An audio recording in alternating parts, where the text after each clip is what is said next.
Hi Doc, happy Friday. So ito yung report natin for October 13 to November 9. When it comes to our goals, same pa rin. Gain at least 13 new followers, consistently build brand awareness, and gain more post and real interaction. So let's see what happened after magpantay na yung number of posts natin per month. So, as you can see, we have here a mix of negative and positive results, pero majority niyan are positive. So, nag-improve yung overall content reach natin and also interactions. Mas maraming nag-engage for this month when it comes to our content. And mas marami din talaga yung non-followers na nag-engage. And sa follower count, we already reached 1,000 followers, which is congratulations to us. And for our number of followers this month, mas marami siya compared to previous month. So that's a win-win.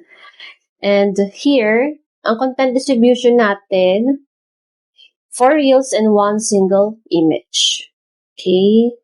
So next slide, ito yung insights screenshots natin.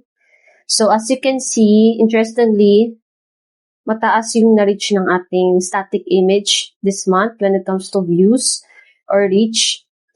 And then, sa top locations, as usual, nasa Greater Manila area pa rin. Metro Manila siya. And majority ng audience natin are women.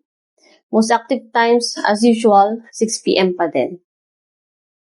Sa top performing post based on reach, number 1 dyan yung 5 things moms secretly struggle with. Yan siya. So, marami dyan ang nag-share and may mga nag-repost din kaya mas mataas yung reach natin here. Next is yung how mom's body change throughout pregnancy. Marami din nag-comment dyan and nag-like actually. Pero less yung nag-share as you can see here.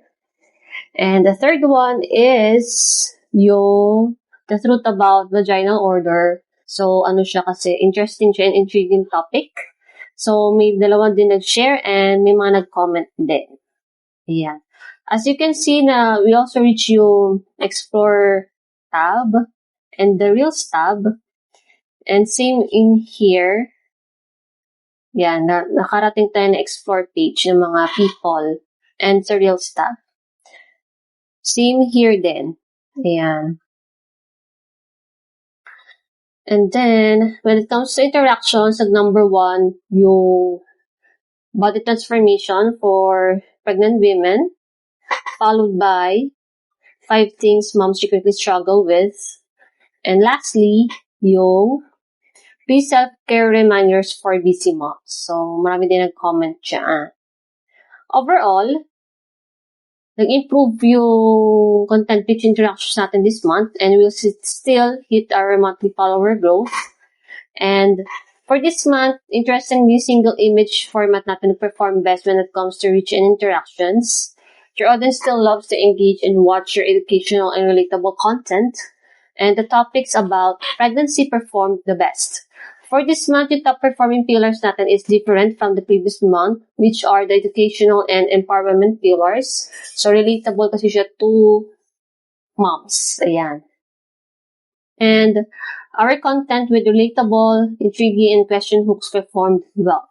So, sa most active times natin, still 12 to 6 p.m. Pero ang peak hours natin is 6 p.m.